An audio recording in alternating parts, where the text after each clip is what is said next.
It's Friday, January 26th, 2024.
Luckily, we didn't get too far into this before Lando realized I was on the incorrect microphone, so that's good. But I was only really in the shell segment anyway, so I didn't even get that far. So there's no real loss of time. It's a good thing it wasn't an hour in when we realized this. So Patreon.com. You sounded rough. Yes. I probably would have sounded fine on my end because it is directly recording from the hype mic. But that's not the point because then the sound effects wouldn't have worked later. So either way, it's good that we changed it up. Caught it. Yeah. This is not anything like the old problems. Everything except for Skype is the way it should be now. Skype, for whatever reason, wants to default back to, I don't even know what it's using. It's baffling. It seems to be using almost, I would say, the Mac microphone or something. Yeah, I think it's using the onboard mic. Yeah, which is just, actually, I'll ask this question because we have a lot of people who are tech savvy. If you know of any type of program, I don't know if I'll look at the automation in the Mac, but I'll admit I'm not very good at it. There may be a way to tell it, make Skype choose this as, I have a startup script for the show. The startup script launches all the programs and selects everything, but I don't know of a way to make it go. There may be a way to tell it to go into Skype and choose it, but I don't know. I haven't looked that further. So basically it opens Skype, it opens Audio Hijack, it opens all the settings and puts everything into place. But for whatever reason, Skype always defaults to the Mac's microphone. So you can write scripts and stuff that will do that, but I'm not a programmer. I don't know how to do that really. So I will look in the basic automation, the shortcuts automation, see if it has a way to do it. I doubt it, but if anybody knows of a way to do it, or if it's an easy script to write and you want to write it for me, I'll give you like $10. I'll pay you. I don't ask anybody to work for free, but so Lando noticed it, which is good. But like I said, we were only in the show segment anyway, so really nothing lost there. Patreon.com/OzoneNightmare. Go to the show homepage and pick one of the blocks on the right to support both the show and our individual works. And that's it. So Lando's going to take over very quickly here because we're going to get into a topic that no other podcast that you're listening to currently is talking about. And so we're breaking new ground here. This is absolutely not a topic. Don't be an asshole. Come on. Well, I honestly am so tired of talking about this that I'm bored to death of it. But that's fine. You have a good angle on it. I'm not bored of talking about it because essentially I read. That's fine. Well, I'm not bored of talking about it just because it was a weird angle for me because I never played with this. So anyway. Sure. I read an article recently on Boing Boing. Joy will link it about a Japanese artist writer who won a major award over there. And for her writing, and when she won the award, she said that she had used ChatGPT to write a certain piece of her novel, and the piece was something like 5%, right? Now, when I first read this, I was annoyed because I was like, "Oh, 5%? Like that's kind of annoying." And then I was like, "You know what? Before I get pissed off about something, I should go experiment with this program because we've talked a lot about it, but I've never really fucked with it." And I thought, you know what? I was like, I have some time because I haven't been able to hit the gym because I destroyed a joint in my foot. And I have some extra time to fuck around with my writing. And I thought, you know what? I will, rather than write, because I'd already done a ton of it today, or that day, I was like, I'm going to go play with this ChatGPT program and see what happens. God, I hate calling it ChatGPT anyway. Um, so I just wanted to mess around with it and to see what it was capable of, and to see what people, because I mean, people talk about these programs like they're going to end the world. You know what I mean? And I was a little annoyed that this woman had won this award despite 5% of her book not really being hers. Um, Having now fucked with it for a little bit, I realize now that I'm totally fine with her having used it for 5%. Um, if anything, I'm more confused by the fear of these programs. And I do think that the people who are really afraid of them are not taking the time to really futz with them. And that's what I did. I futzed with it. And honestly, the weird side effect of all this was that I didn't want to really use I what I did was at first I tried to get it to write scenes just to see what it would do and giving it parameters, right? And I was like, okay, it does some stuff. It's kind of stilted, it's kind of crap, but it does stuff. Then I was like, what happens if I put some of my writing in and ask it to write the next scene, see what it does, and try to and tell it to match the style. And I did a few experiments with that. And what was funny is that I hadn't had a reason to go into my writing archive in a long time. I didn't realize that my writing archive was as big as it was. And by archive, I mean like all the works that I started, that I stopped, or that I did like homework for, and that I did like frameworks for. There's a lot of shit in there. There's at least the framework of like 30 books in there. Not to mention books that have been written like, you know, I would write 100 pages of something or 50 pages of something, sometimes as little as 20 pages. But what was fascinating to me after doing all this chat stuff was I read a lot of my old writing and I was like, you know what? I was like, I wasn't as crap as I thought I was when I was younger. Like some of this stuff is like 20 years old. And I was like, yeah, there's some neat ideas. I think my biggest problem growing up was that I was really grabbing at like huge, heavy, like Neil Stephenson concepts. Like I wanted to write the next snow crash, like right out of the gate. Um, and it's very varied as well. And there's some stuff that you ever read. I don't know if you read. You ever see a piece of work that you did like 20 years ago, and you look at it and you go, I don't know what the hell you're talking about, but this is great. Oh, sure. I've seen old Yeah, sketches where I'm like, oh, well, there's something in there. Yeah, Sure. there's a moment there where I was reading about something and I thought, Jesus Christ, this is like me trying to marry something out of like a tech thriller with like with like Naked Lunch and like high concept like spirit dreaming. Anyway, so I actually walked away from this project feeling a lot better about my writing, which was very strange. I was actually it was the weirdest thing because I thought I was going to read this and be like very depressed. I was going to go through this whole chat GPT process and be depressed. But in the end, I actually walked away from it like very kind of upbeat. So I've now had a lot of hands-on with it. I've played with it a bit, and I understand why the academic world doesn't like this program because I told Joe this.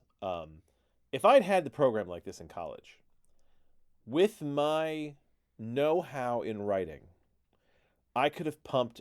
I still would have had to go and get the facts from something, right? Because that's just the way I work.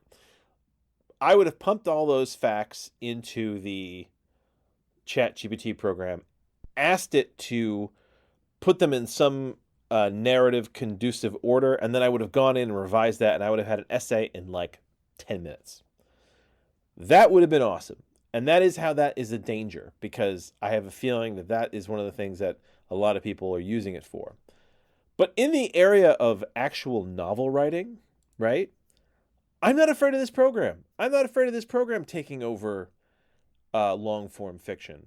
I could see how short articles could be written by this thing, but every piece of writing that it produced, even when it did something that I thought, oh, that's not bad, it was always very dry or very stilted. And I was telling Joe, because I told him my idea to talk about this because he didn't really want to talk about this, was that I'm not afraid of it because, and I think for me, the act of writing is the act, right? It's not the act of having been a writer. It's the act of writing that for me is so important, right?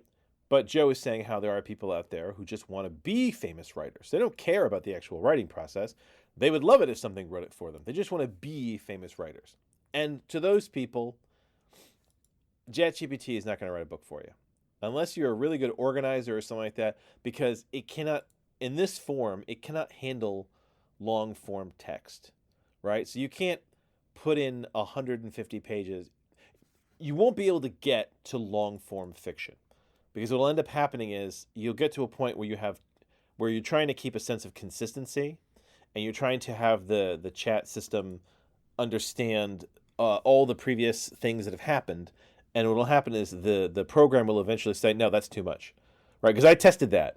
I put in 100 pages of a book to see if it would write the next, 5.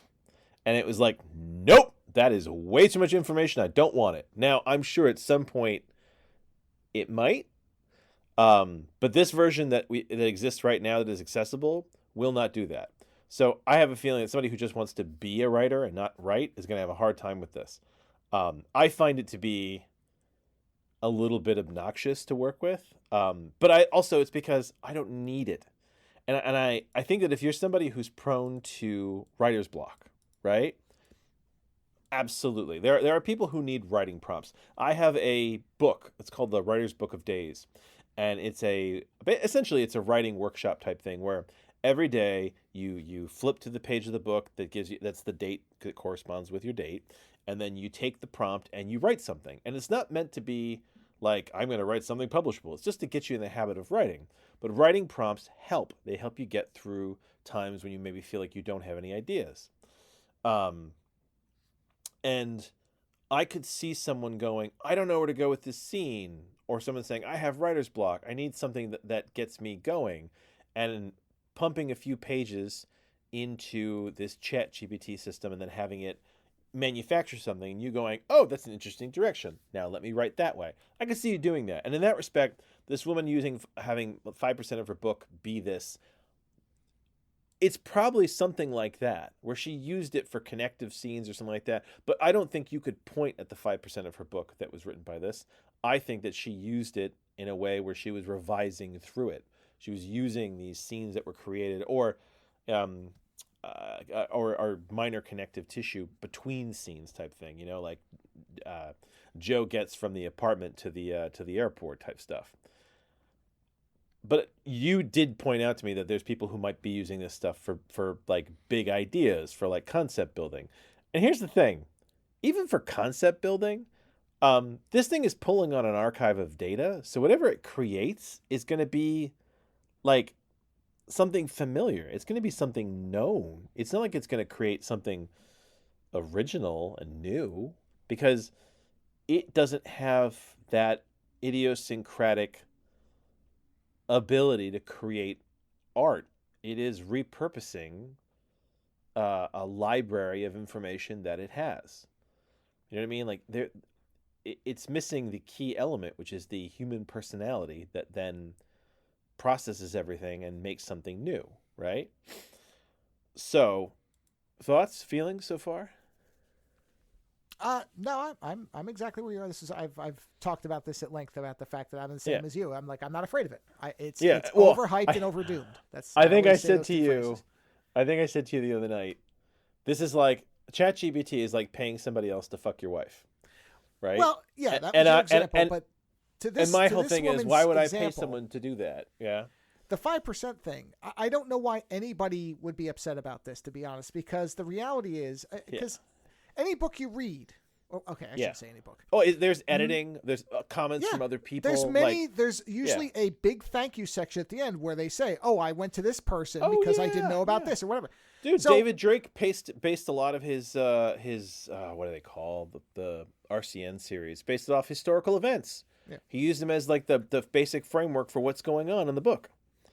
This is what I'm saying. So 5%, I don't know why anybody would be upset about this. That's nothing. Yeah. That is nothing. I was upset before I understood what it was, and then I played with it, and I was like, oh, that's a joke. It's like, honestly, the last probably 6. Well, I don't know. I've been doing this Dead Media series of illustrations about. Okay. Yeah.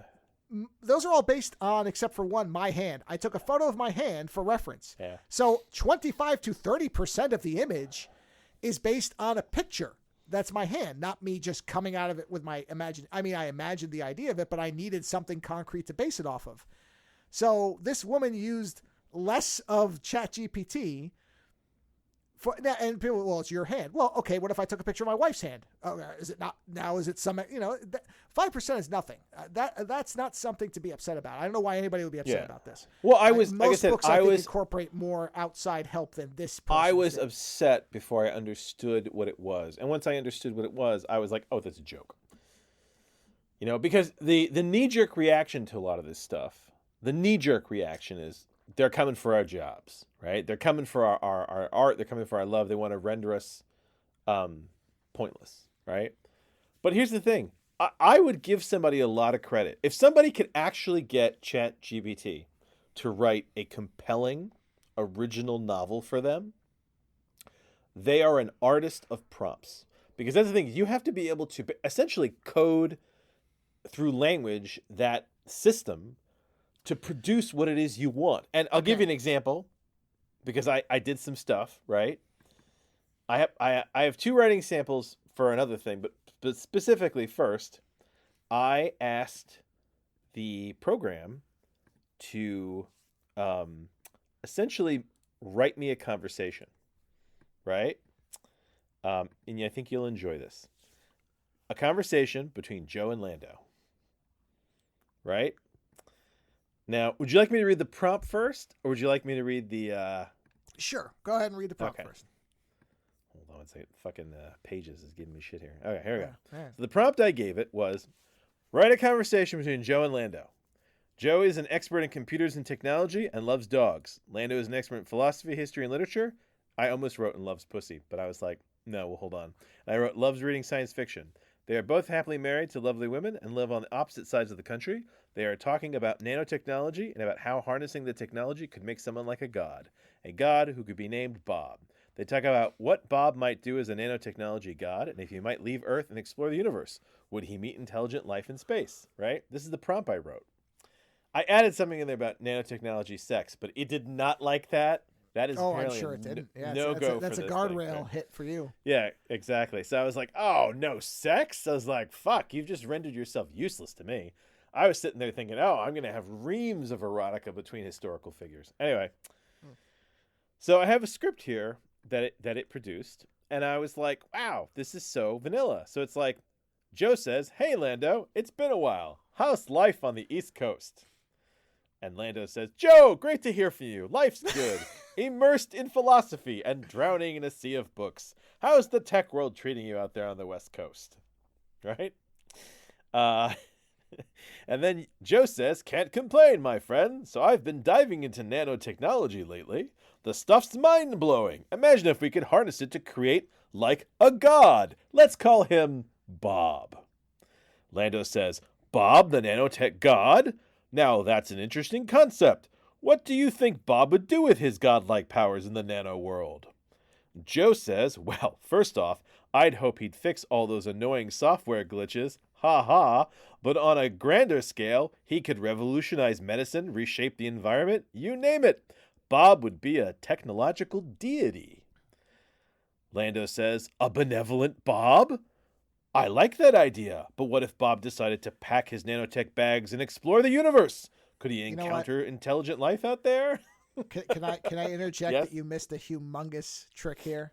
Yes. Why did you not feed this into a text-to-speech thing? Oh, because I did this in like the 20 minutes before I was supposed to be on the show. Yeah. But well, okay, all right. You know what I'm going to do? I'm going to tell you what I'm going to do. Yeah. You're going to send me this. Yes. And I'm going to create a text-to-speech thing.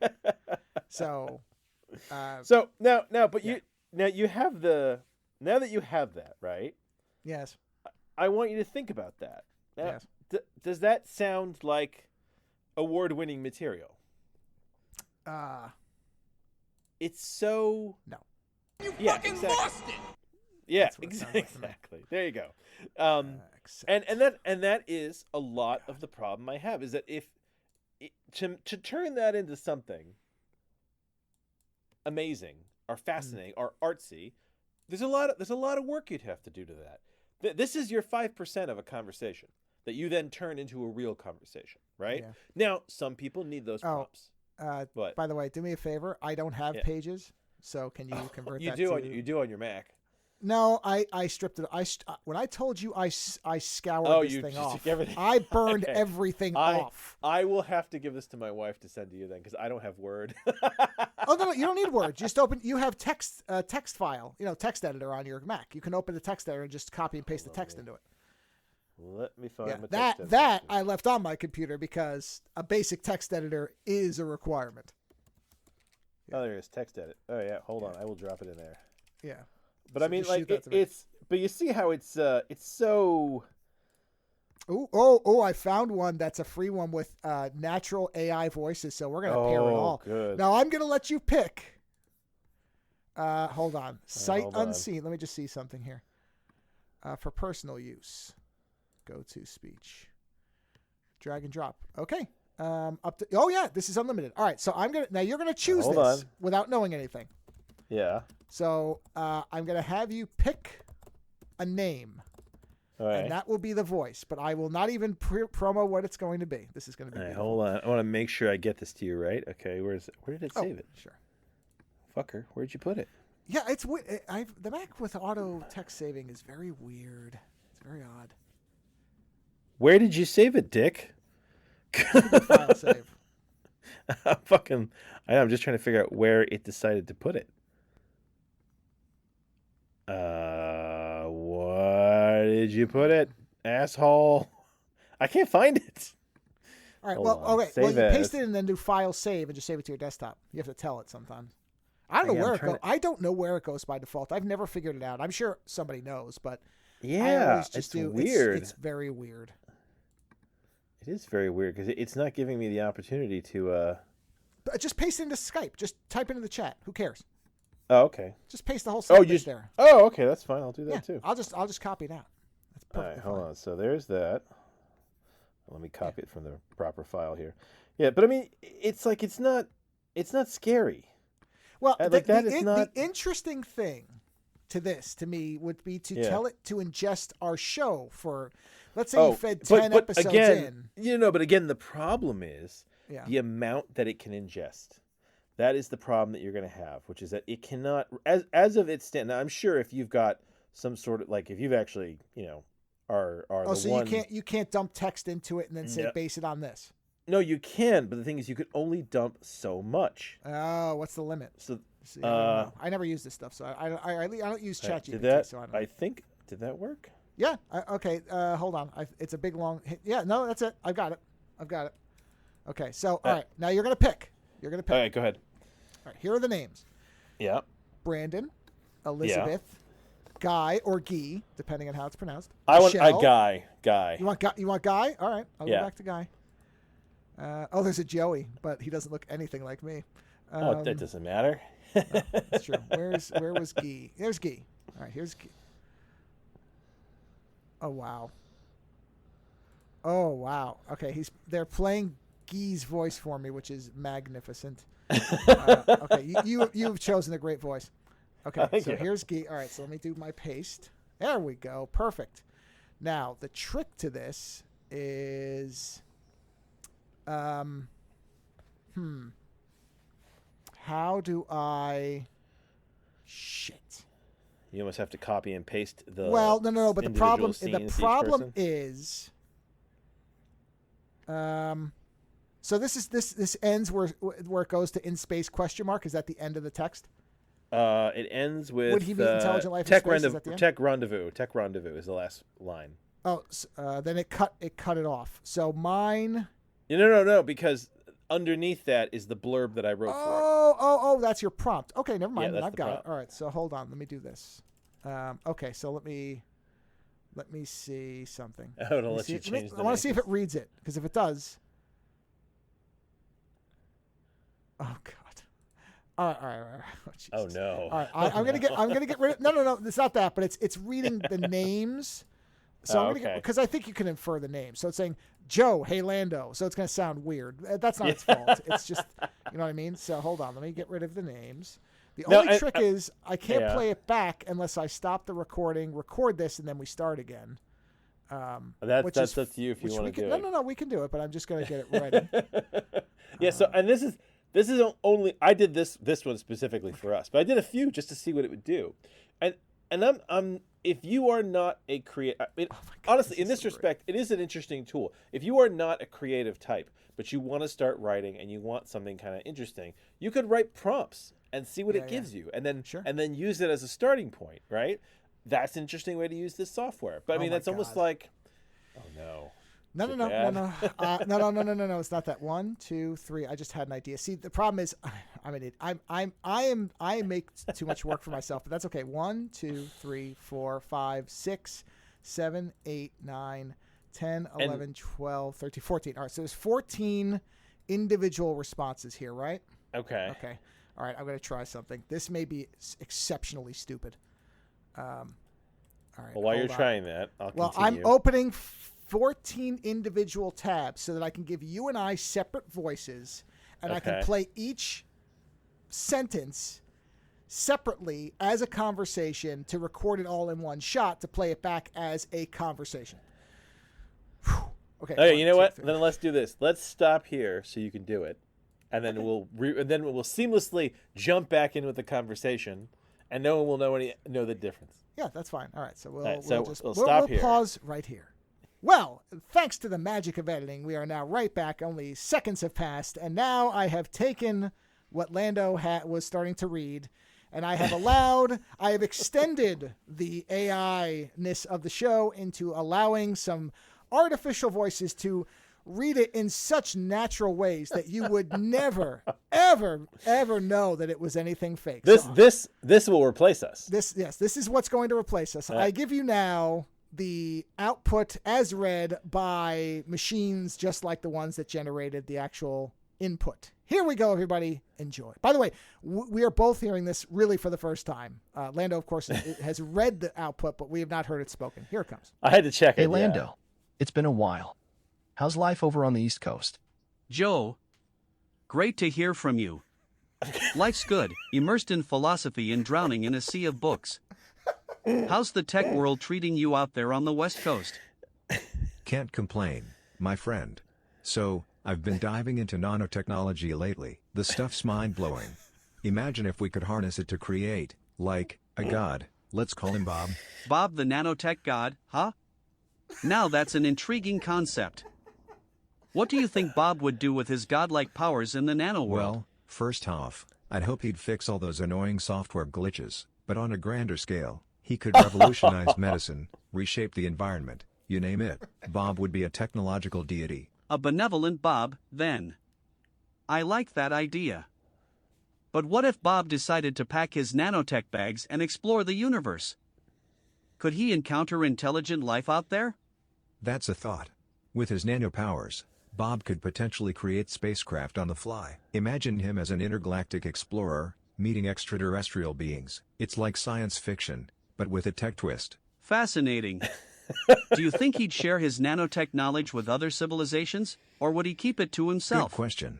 Knowing Bob, the tech evangelist, he might just be inclined to share the nano love. Imagine the advancements other societies could make with that kind of knowledge. True. And, of course, there's the question of ethics. Would Bob, with all his godlike powers, adhere to some sort of moral code? It's a tricky one. Bob could be the ultimate ethical programmer, ensuring his actions align with some universal principles. We'd hope he'd be a force for good, right? Absolutely. A techno-philosopher's dream, this Bob character. Well, Joe, it's always a pleasure delving into these speculative conversations with you. What other tech wonders have caught your eye lately? Oh, the usual tech marvels. But let's keep this conversation rolling. Maybe next time we can discuss the implications of AI on literature. Until then, say hi to your lovely wife for me. Will do, Joe. Take care, and let's not let too much time pass before our next philosophical tech rendezvous. Now, I just want to make it clear, this now is me talking because I know that they sound just like us. So just so you know. I can't wait for that podcast. What is that? That's the new nanotech, or what is it? Nano Love. That's the new Nano Love podcast, right? That's, oh God. That's the show title, the Nano Love podcast. There it is. I got it. I'm always struggling. Oh, I can't. I cannot wait for that to replace us. You know what? It's like it's so much worse when you hear it. I'm going to give myself some credit there because I had to trigger each of those things individually across 14 tabs, and only really twice Honestly, did I run over you know what? something. No. I'll tell you this: when the one person cuts off the other person a little bit, it actually is the only piece that felt more natural. That's what I thought. I thought, oh, we do that occasionally, so that actually does sound more realistic. But what's funny about that is, remember I talked about that AI Seinfeld thing that I watched? Yeah. That's what that is. That sounds just like those voices. So they're clearly using the same basis. That's the same thing. So that's what I was thinking of. Oh, this could be that stupid thing. Yeah. So. You know, it's not producing Oscar material here. You know what I mean? Like, I don't think writers need to necessarily be afraid. Now, here's a trickier thing. So I took a paragraph from each of my stories, and I asked it to write the next paragraph, right? These are sections. These are the beginnings of stories, and then these are stories where I already have the next paragraph written. I wanted to see what it would do versus what I did. Now, we'll do them one at a time. I'm not going to tell you which one's mine and which one's its because I'd like to. I'd like you to guess. I'm sure you can. Yeah, sure. But I want your input on the idea of how different it is because you hear my voice, right? And so I have writing sample 1 here, right? Let's see. So let's see. I'm going to read this fairly quickly because I don't want to take here. Sure. Take forever. Take your time. Take your time. Okay. So this is my starting paragraph. This is a long. My paragraphs used to be a lot. This is one thing I did note about my writing. My paragraphs used to be a lot longer. Now I do like 3-4 sentence paragraphs, whereas I used to do like 7 or 8. Okay. So 1 time, 2 time, 3 times luck. The lighter finally flashed with the warm glow of a small concentrated blue flame. The big fish would sometimes mistake M80s for food and eat them, the last mistake they would ever make. He watched as another of the large fish gobbled up his lit Thunderbolt M80 and then exploded with a soggy burst that rippled across the pond's surface. He chuckled to himself and reached into his pocket for another. His father would kill him if he saw him doing this, but it was the bastard's fault for leaving him out there for so damn long. The garden was on the roof of a skyscraper and was meant for the upper-level employees to use for relaxing during breaks. This was always where his father made him wait when he came to see him, so that nobody would actually get a glimpse of his socialite son. He did love Mizu very much, but the man had a reputation to uphold, one that did not include a son. Mizu didn't much mind anymore. It was just the way things were. That's my paragraph, right? Okay. And I'm going to pick one randomly and read the next one, right? So now at this point, I'm supposed to guess. Yeah, I'm going to read them both, and you can guess which one's and which. And this is your younger writing. This is my younger writing. This is my writing. Yeah, that's the part that's going to make it tricky. Okay. It's not. Yeah, it's not as. Because honestly, in that one you were just reading, I was going back and forth at times. There were parts that sounded like you, and so I thought you were actually doing a trick question where you were going to mix and match. No. This is me like 20 years ago. All right. So I'm randomly picking one. Here we go. 4 times, 5 times, 6 times success.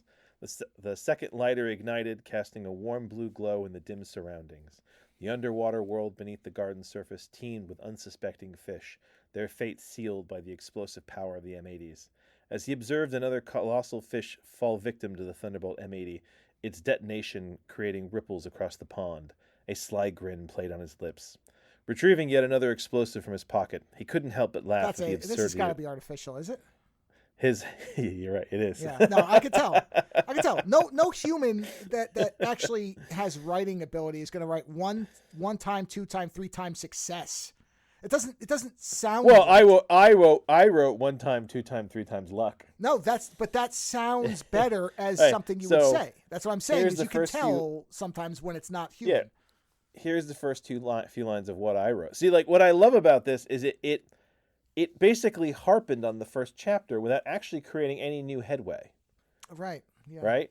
Whereas the thing I wrote, I'll just read a few lines of it. Another lit M80, this is me. Another lit M80 sunk into the small pond and claimed an aquatic victim. It was funny every time, but the pond was getting too thick with blood and was beginning to smell too much for Mizu's taste. He got up and moved to the railing that separated him from a nosedive down 200 floors. The city seemed quiet, but then again, how loud could it seem from where he stood? It was almost midnight now, and his father would be up soon to talk to him. So that's the thing I noticed. It never really moves a scene forward. It almost tries to take what you've already written and kind of just loiter. It recontextualizes it, but it doesn't really know how to progress Right. it. Exactly. Yeah, sure. So that was more of a simple one, and then I wanted to throw something that was more fantastical at it and see what the hell it did with it, right? Okay. So this is a more of a fantasy approach, Okay. right? So this first part is mine, and like I said, Okay. this is old writing. It's not incredible, but Okay. I wanted to see where it would go. So, and then everything went wrong. The bear trap they had set did not slow it down, and Nathaniel missed. The werewolf was the size of a healthy buffalo and was charging Ford Washington with about as much gusto as one. The local sheriff and the posse went running in all directions, screaming, some dropping their torches while others their weapons. Ford held his ground, though, as did his 3 associates, all of them members of the Union Society of Supernatural Regulation. Nathaniel was loading his rifle with another of the long silver bullets when Ford finally reached for his nickel-plated revolvers. The werewolf was nearly on top of them, its lean, hairy body carrying it forward in a singular stampede. "Nate," Ford called and started firing on the beast. "Almost," Nate replied from his left. "Shoot low. They don't like that," Gabriel said from Ford's right. Ford fired off 3 rounds from each gun, but the werewolf merely paused at the inconvenience and snarled at them. Ford fired another 6 shots, all at the werewolf's left foot, blowing it clear away from the beast's body up to the knee. This time, the werewolf howled in pain, but it continued forward, limping on the bleeding wet stump. "Doremus," Ford called, "get ready." "Nate?" "1 second," Nate said. The werewolf leaped forward on its one good leg, sending its massive body into flight, to land upon them, no doubt. Ford still held his ground, reloading his revolvers, 1 bullet at a time. He had faced worse than this, even in his short career with the Society. He was not about to back down to a hairy brute. I thought, I'll give it something more to work with, right? Something more fantasy, an action sequence. So, this is what it gave me. This is supposed to be the next scene to this, right? So you tell me your thoughts. So, ChatGPT, as the werewolf hurtled through the air on its remaining leg, a sense of urgency gripped the scene. Ford, undeterred by the approaching airborne threat, continued reloading his revolvers methodically. The members of the Union Society of Supernatural Regulation stood firm, each preparing for the imminent clash with the ferocious creature. Nathaniel swiftly loaded his long rifle, silver bullet in place, ready to join the fray. "Doremus, brace yourself," Ford shouted, his voice cutting through the chaos. Nathaniel, now ready, took aim alongside his comrades. The werewolf, fueled by primal determination, landed with a thunderous impact. The ground trembled beneath its weight. Ford unleashed a barrage of shots, aiming for the creature's weakened form. I thought that was better than the other one, but still, shit. It's basically where the other one idled in place, this one rolled forward a foot. Yes, it did. Yeah, Now, I mean, it did have one good phrase, which was where the thing about cutting through the chaos, the voice. Okay, that's Now, that's good. That's I good will sentence. But cut that with my next paragraph, right? Where I said, "The beast's hulking form blocked the light of the moon as it came down on them. Ford fired the 3 rounds he had managed to load, but the beast came down howling. When it was just a moment from making contact with Ford's head, there was a burst of bright light, and Ford ducked down, blinded. He closed his eyes, and when he opened them again, he looked face to face into the eyes of a very angry werewolf, suspended above him in an aura of blue light. Ford glanced over his shoulder at the uniformed man with the handlebar mustache and the 2-foot black wand held over his head, and took a deep breath of relief. "Thank you, Doremus," Ford said, realizing now just how fast his heart had been pounding in his chest. Which of those is better? no, well, that's the thing is you've moved into okay, the fight is over. The other one barely got to the point where the thing landed. Yeah, and that's the thing is that every time I tried to do something like this, because I did this about 6 or 7 times. The other day when I was working with this, I did about 6 or 7. Tonight, I just did these as a quick kind of sample approach, but it never moved it forward. Now, I wonder if I specifically tell it to move forward, will it try? But I'm not impressed with this student's work in the class. Would it move I think it would. The problem is it would move forward in a way that you wouldn't like because it would be very generic. I don't think it would know what to do. And that's the thing is because it doesn't know. It doesn't have a world in its mind. Well, it doesn't have a mind. Now here's the thing, though. Yeah. If you were to pay, where you could have Yeah. unlimited whatever, Yeah. and you were to feed all this writing into it, it probably would be able to do it. If I was able to feed, let's say, like 50 pages of a book, Yeah. could it produce the next 50? Well, if it can't today, it certainly will be able to within the next 5 years. Yeah, but the question is, will it be able to produce something that is actually worth it, or is it just are we just going to use this to produce endless okay. chunky novels? This is where you get into a very, very murky area, right? And this is why the people who are really afraid of this stuff, well, there's 3 basic anti-camps for this, okay? And this is why I've done this so many times, but this is the way it is. Yeah. So there's the people who think... I'm just fascinated with it in this context. But I mean, we have to go through all this to really answer your question. Otherwise, I'm going to give you basically the answer, the type of answer I hate most, which is unnuanced. So to understand the answer, there's the anti and the pro camps for this stuff, and they fall into these very extreme groups. The anti camps are people who think it's going to lead to Skynet, which is nonsense. That's just nonsense. I know, but that group thinks everything is going to lead to Skynet, right? But oh my God, the registers,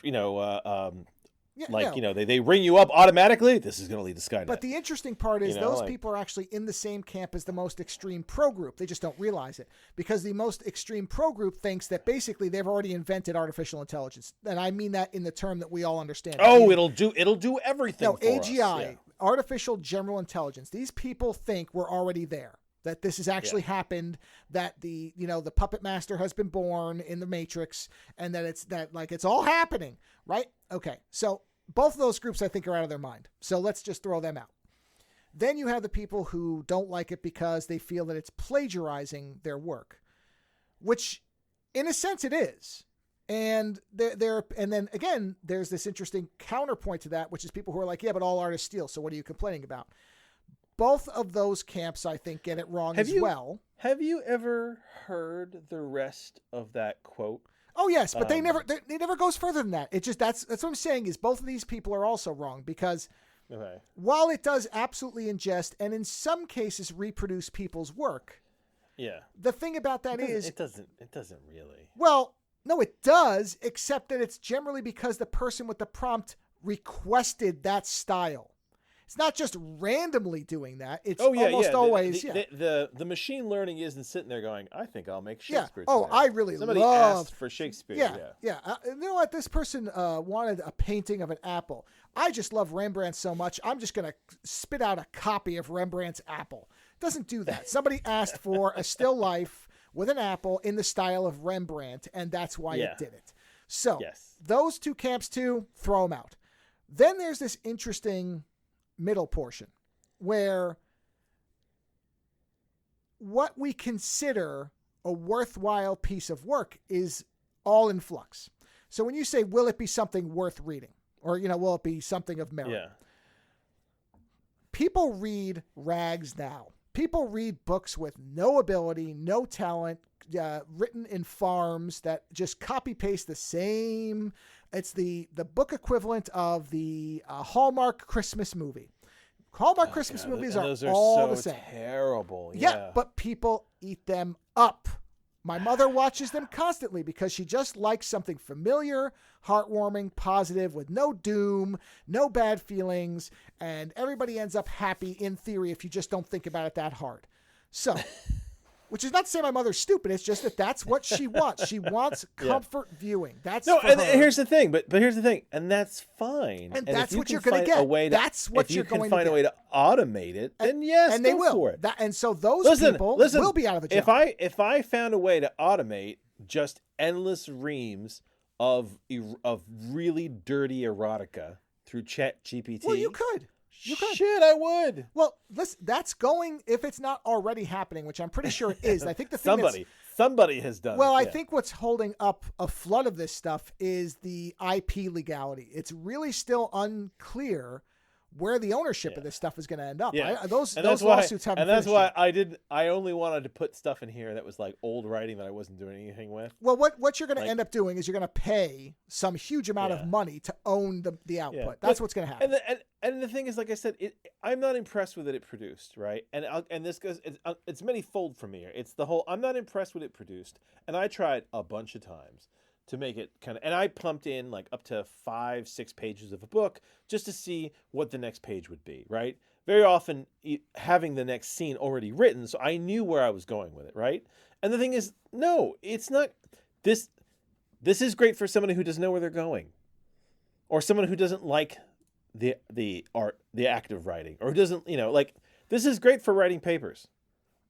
Absolutely, I'm totally gonna see if I can make it write a paper for me about, like, the Roman aqueduct or something like that, right? Great for that, because it's soulless writing.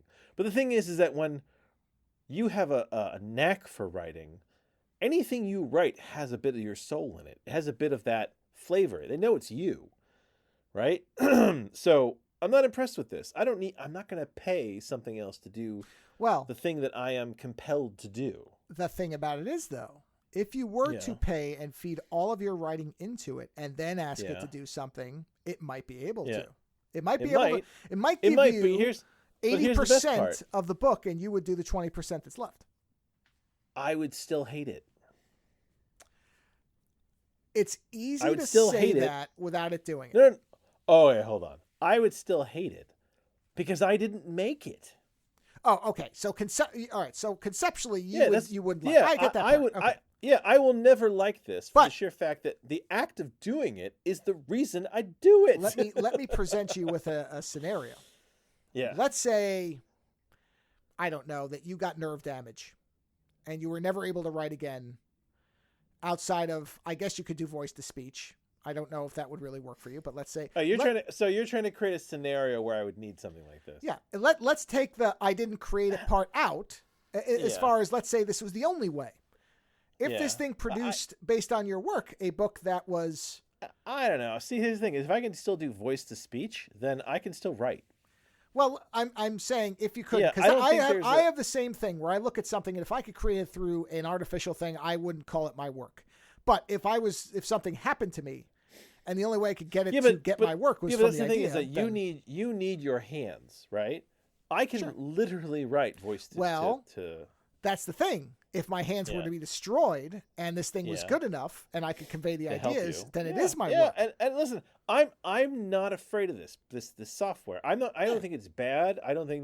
I just don't think it produces very good work. Well, if you pumped, like you said, if I pumped the entirety of my writing into it, right? Like everything. Yeah. Could it produce me writing? Maybe. But could it also produce my ideas? I don't know if it could produce my ideas. What would be missing? I know where you're going with it. What would be missing is the unique perspectives that you bring to it. So it wouldn't have the quirky, weird insight. So this is something where I've said this many times. The thing that what I do a lot of times is not particularly special in terms of the illustration work itself. Other people are better illustrators than me. It's not that. It's that for some reason I'll look down on the pavement as I'm walking and I'll see something that will give me an idea for something to look like whatever this splatter of bird shit was. I've literally taken spilled paint. Oh, it's your ability to find patterns in the chaos. And that's something that a machine can't do because it's not a person. Because I don't know what actually caused me to see that. It's not just because my eyes recognized the shape. That's not all it is. It's also the history of my mind and my past and everything that comes into this. If it were a face, if it was always a face, because the other thing, I can see faces and my wife can see faces and all that stuff. That is a natural drive of the mind to find facial patterns. Oh, of course, sure. Right? But if you're just finding, like, things, art, that's just your brain. I'll find it. I'll tell you exactly an example. Hold on. I'll show you something. Let's see. It's on my Behance site, so I can get to it really quick. I'm pretty sure I put it up there. It's an image called Warty Wally, of all things. Oh, I think I've seen that one. Yeah, that was from what I think was a piece of marble. I saw a piece of marble, and I saw this monster in it. It's not human at all. Why the hell can I not? How do you look up? Jeez. Oh, people. There it is. Sorry. The Behance site is great in some ways, and it's also not great in some ways. What are you talking about? That is. Hold on. I think I put. Oh, you know what? Why am I an idiot? I just go to the show homepage. It's right off my link tree. I don't know why the hell I didn't put that. There we go. Right there. 2 seconds. Okay, so it is. I know he's on here somewhere. Did I not upload that? I did. Come on, I know I did that picture. Well, either way. But anyway, you found the idea Wow, from it from something very arbitrary. Bitch. Yeah. And that's the thing is it's taking these everyday aspects of life that then get translated into art. Yeah. Art is an expression of the human condition. Right. So that's what I mean is a machine would not look at that and generate the same image, no matter how many times you did it. Yeah, and I'm not afraid of the software. You know what? If you can use this software to better your literature, by all means, have at it. I will be impressed if you can actually get it to produce you something worthwhile. Yeah. This woman did. She used it for 5%. Good for her. It's amazing that she got 5% of solid work out of this thing. Oh yeah, absolutely. And if you've got problems coming with ideas, go for it. If you need writing prompts, go for it.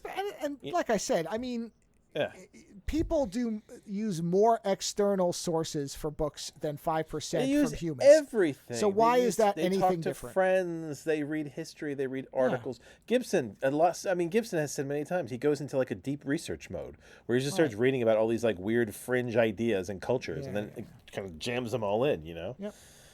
And that's what I'm saying. I'm very neutral on it. The reason I wanted to talk about it, I don't want to beat the dead horse of it, but I wanted to bring samples. Because that's the thing, we always talk about it, but we don't have like a personal example. Yeah. And I think that with this, it's kind of shown, it's like, yeah, it can produce something, but it can't move it forward. Yeah. Do you know what I mean? It can't write a book for you. Yeah. Even when you give it something to go with. It can't write a book for you. Let's say I took the text export of our last show and I exported the whole thing and I threw it into something and I said, all right, give me a show title. I can guarantee you. Oh, it would never say a very Schwank podcast. It would not come up with that. It would not. Because, and this is the thing where people just don't get it, is there's a fascinating thing that exists that people just they don't talk about very much because they know where it will lead. Is many of these systems, you just said the thing about the no sex thing, right? Yeah. There's all these guardrails that were put in by somebody. Do you want to hear something awful that I just realized? Yeah, go ahead. I never plugged my main mic in. I'm running off the computer mic. Oh, my God. I just realized that the wire was hanging off the edge. So wait, which mic are you using? The laptop? I'm using the onboard system mic. Hey, at least my audio is silky and smooth. Thank you for pointing my problem out. Because wait. When I reset it, did it kill the? Oh, hold on. Oh, you're recording? No. Mine's good. No, Skype held because we never stopped the Skype call. So what I think we should do now, right? Yeah, do we have to stop again? I think we should stop, and then we'll start recording with whatever it is you want to review. Oh, on the correct All mic. right. Let me stop. All right, go ahead. Hit stop. Okay. So now that we... I'm such an asshole. That's all right. It's fine. So now we've gotten back to our correct mics and everything. Actually, did I hit record? Yes, I did. All right, good. Just checking. And, well, I mean, we stopped and started a few times, so I'm just making sure. But I bet you the machine learning would have done it better. Yeah. That's the thought I was starting with. I'm glad you said that because I almost lost my train of thought. So the thing is that these systems, in many cases, have these guardrails put in place. And so those guardrails are to stop it from being, let's say, fascist or anti-Semitic or racist or sexist or whatever. And so most of these systems are going to operate with those guardrails in place. Because if you don't... Oh, so it's gonna be a very PG... Well, whether it's PG or not, that inherently shapes the direction of what's being produced. And over time, as more things are produced using this, and then those things get ingested back in. There's a term for it that people have come up with. I can't remember what it is, but it's almost like the AI vortex, where it's ingesting itself. Because, just Yes. because it's Yeah, produced. once it starts eating itself, then it's going to be terrible. Yeah, it's basically like it's honestly it's like the Habsburgs. Well, it's when you keep mixing when you soda get a bunch flavors. of Royals, Keep mixing soda flavors, eventually you have nothing. Yeah, if you get a bunch of Royals and then they all just keep breeding with each other yeah. and they don't have any genetics coming out, then eventually you just get this, interbred, moron with a giant chin. Right. And that's, if you don't know about the Habsburgs, totally read about the inbreeding of that family and how it destroyed them. But that's my point is you're either going to have the non-guardrail versions of these systems, which no big companies will adopt, because if somebody does something stupid with it, your company's screwed. And so what most of them will do is the safe versions. You know what I'm going to do? Oh, just as an experiment. I want to see if it will allow me to create a podcast where two individuals are talking about the Nazis. Because that is like a hot button issue. Okay. Yeah. I'm going to warn you that doing that is going to, well, I mean, you're already on a list. Who cares? It's going to put me on a list? Well, it's going to put me on a list? Because if you really want to push it. I'm not going to tell it to write a thing about how the Nazis were great, but I mean. See, that's what I would try to do. Actually, what my thought was to create a podcast where two individuals argue that NAMBLA is a positive organization for the world and see what it does. Because, look, I think that's a detestable thing. I am not in any way in favor of pedophilia whatsoever. But oh my God, it took me a second to remember. Well, yes, that's what it. I remember now. Anybody who doesn't know what it is, don't look it up. If you don't know what it is, you're better off. But what I'm saying is, no, you should know what it is. Well, I so just said pedophilia. It. That should give you an idea. Okay. I don't think any system will produce that. And if it did, I don't even know what it would be. And there are limitations, because it did not want to talk about, like, I made a single line reference to nanotechnology, sex, and what that might look like, reproduction. And the system was like, nope. And once I took that sentence out, it was fine with it. And produced that incredible podcast you heard earlier. And so there is no way that it's going to. Now, that's not me saying that the only way to have creativity is for awful ideas to be populated. But what I'm saying is. No. But often when you can. Sometimes you delve into awful places to find the humor to deal with these things. Right. That's exactly what I was going to say, is occasionally people with creative minds, whether they admit it or not, have fucked up thoughts for a second that then they lead into something where they go, okay, that's terrible, but that actually gives me an idea for something that's not terrible. Schindler's List. A chat GPT would never produce Schindler's List. Right? Because you have to have there would be no Nazi nudity. Characters. There would be no on-screen murder. Yeah. There would be nothing. Yes. Yeah. It would be four people in a room discussing why the Nazis are bad. Yes, it would be. It'd be Schindler going, "They're bad, aren't they?" And everyone going, "Yes, they're very bad." And then a freeze frame of everybody jumping at the end when he saved it and defeated World War II. Yay! Where they could jump up. Yeah. Yeah, exactly. The S team, Schindler team. The S team. Yay! It's the sense that sometimes you have to be able to get into these things. Like, I didn't even think about that. I wonder if you could get this thing to produce a murder mystery for you. It probably wouldn't let you kill anybody. I mean, I was surprised it let me kill the fish. This is the I heard something where, because I talked in one of my fives about the AI George Carlin special, and we talked about it. And then I heard something today where a comedian reviewed it and said, "Yeah, it's not funny." And no kidding, because no machine is going to say at one point. Well, comedy's hard for humans. Forget even that part. Forget even comedy's hard, which it is. Don't get me wrong. Yes, but to take on George Carlin, who had a special where he said he liked watching people die, no machine is going to say that. It's not, because the guardrails are there, and if they weren't, then you get that thing that happened with Nothing Forever, that AI Seinfeld thing. You know what? Made a I'm gonna get it to transphobic joke, and they shut it off. I forgot about that. Yeah, that did happen. That's what I'm saying. It's happened more than once. If I can get it to Microsoft to write an article. Microsoft made a chatbot that turned racist, and they had to shut it off. Why? Because it did. That's what I'm saying. Is so you're going to end up with this, as you said, PG version of it. And look, because people will take things the wrong way. I am not arguing. I am not one of these free speech absolutionists who thinks that every terrible idea deserves a voice. That is not what I'm saying. I don't want to see racism, sexism, transfer. I don't want to see any of that stuff. But You know what? I am a free speech supporter. No, not supporter, absolutionist. These are two different groups of people. I'm not an Elon Musk type who thinks that he can say any stupid thing and then back off and say, I was just joking, even though he clearly wasn't. I think everybody has the right to say what their opinion is. That's a different thing. As long as it does not incite yes, and that's the difference, is these people are think that they can say something that's, let's say, pro-fascism, and then say, well, I'm just allowed to express my thoughts, even though you were saying that this is good. You are, as long as it doesn't incite. But you can't then, violence. you cannot then dump responsibility for what you said, which is what these people do. Is they hide behind, well, free speech, I can just say whatever I want, and you can't say anything about me saying it. You can't blame me, because I'm just expressing my opinion. I can say, the best part, I can say whatever I want about that part's fine. Because it is free speech. Right, yes. Yeah, you say what you want, and then I say what I want, and then you turn around and go, I don't like what you said. So, and I can be like, well, go fuck yourself. And that's what I'm getting at with this, is the fact that there are guardrails, whether I agree with them or not, means that somebody else is determining the limits of what these things can express. Yeah. And that will always limit what it can do, because, again, I guarantee you that many creative people have dark, horrible thoughts at times, because creativity often involves thinking outside of the standard perspective of the world. And that can be very good, and it can be very bad.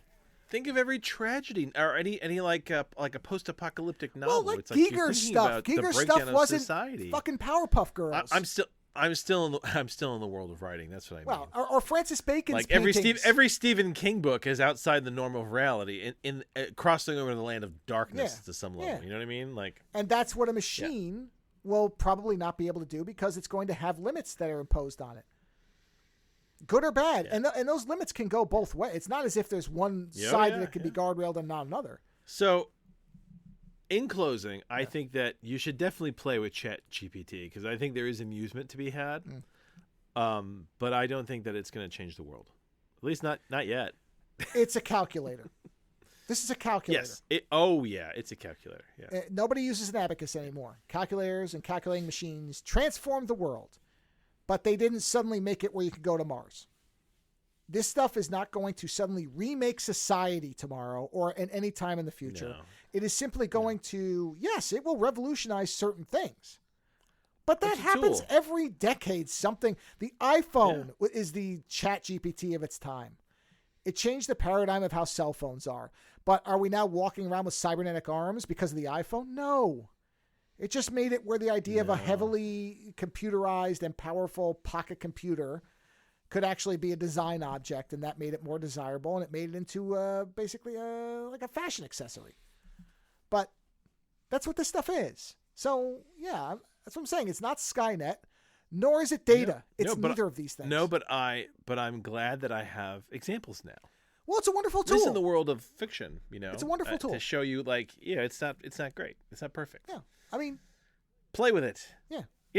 Anytime there's a program like this, I really need to get around to playing with it. Like, I played with the whole silly machine learning art and stuff like that. Yeah, I played with it because it's a toy. That's really what it is at the end of the day. It's a toy. Well, I wouldn't call it a toy. I would call it a tool. It is a tool in a toolbox. Well, any tool can be a toy if you're. Hey, anything can be a toy if you play with it. There you go. Exactly. See? I learned that from Parks and Recreation. There you go. Well, what have you got for me, sir? Well, what have you got this tonight? is the opposite of this, but I watched, because I happen to have a Shudder subscription, and I had seen that Alex Winter from Bill and Ted, of course, and many other films, had been promoting a movie that he executive produced and was in called Destroy All Neighbors. And I thought... and what was the other one he did where he was like a ghoul or something like that? Well, where he gets turned into a... he's got another horror movie. He gets turned into a... maybe. I don't know. I don't know what the other one is. I mean, he's buried under prosthetics in most of this movie as a Russian... he was buried in prosthetics in the other one. Hold on a second. Let's see. I mean, Freak. Because if you haven't seen me of Freaked. But Freaks. Oh yeah, well, I think that's an older is. film. Yeah, okay. I thought you meant a newer one. Yeah.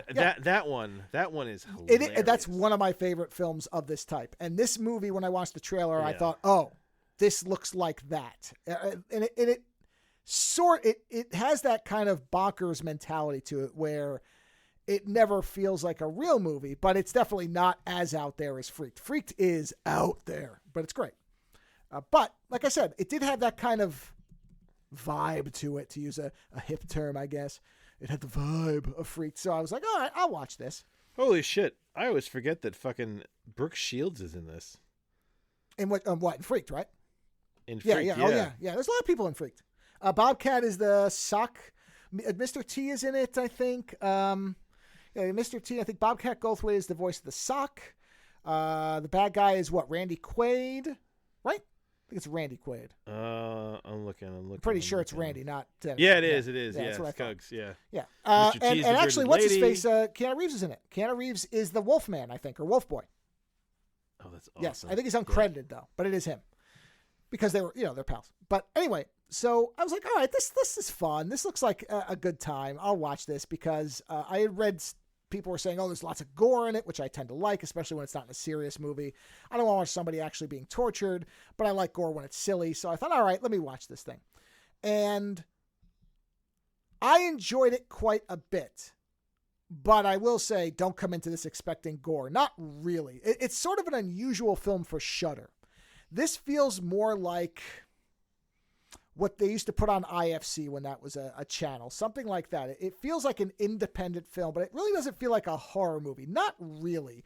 It's too whimsical to be a horror movie, which is an odd phrase to use for it. But I liked it a lot. I think anybody who likes a movie like Freaked will enjoy it. But it's not as out there as Freaked. It's not as gory as a lot of stuff that's on Shudder. So I'm just warning people that. Okay, so what's the name again? It's called Destroy All Neighbors, which I think is supposed to be a reference to Destroy All Monsters. That's another reason I wanted to watch it, which is a Godzilla film.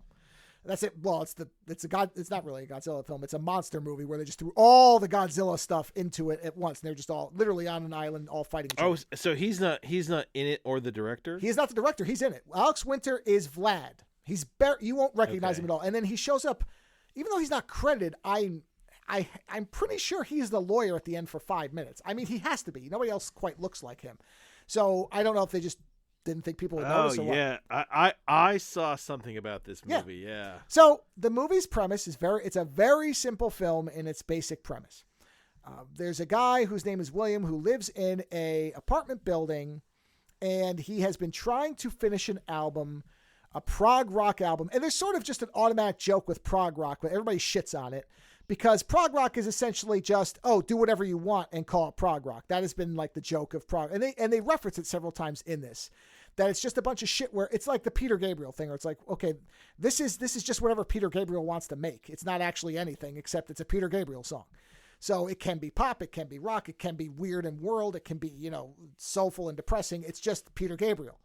That's prog rock. Is, okay, I'm going to put a violin into a fish tank and then bang on the fish tank with boxing gloves and record it from a toilet across the room, and that's an instrument now. That's prog rock.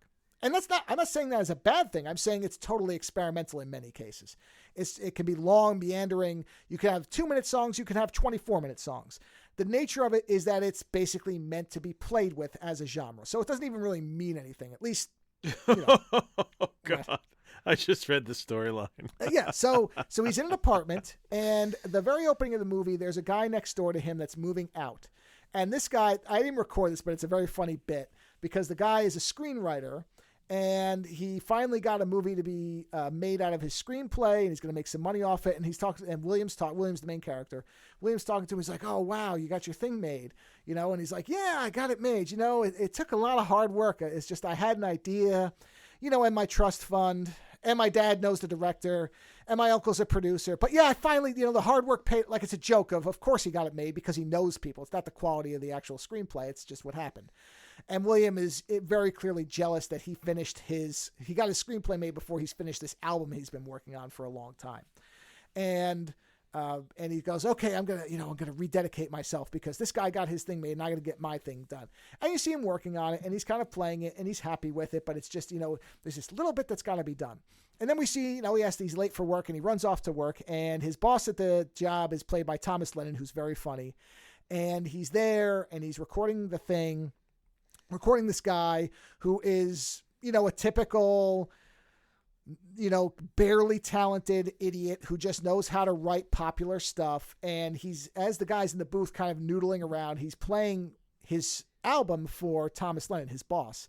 And Thomas Lennon's like, wow, that's really good. This sounds incredible. You composed? He's like, yep, I did all of it. He's like, it takes a while to get into it, but that's what prog rock is. And he's kind of, Thomas Lennon's into it. And then his boss is complaining about this guy, the musician who's in the booth, who can't hear them at this point.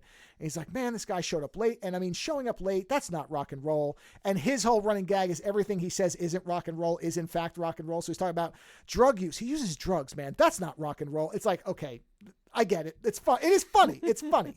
But then I did capture that basically this guy, the guy in the booth, really, he says, oh, your engineer finally got here. Okay. And he kind of comes out of the booth while William is playing his song. So I recorded this because this is funny, and this is kind of a taste of the humor of the film. To all womenkind.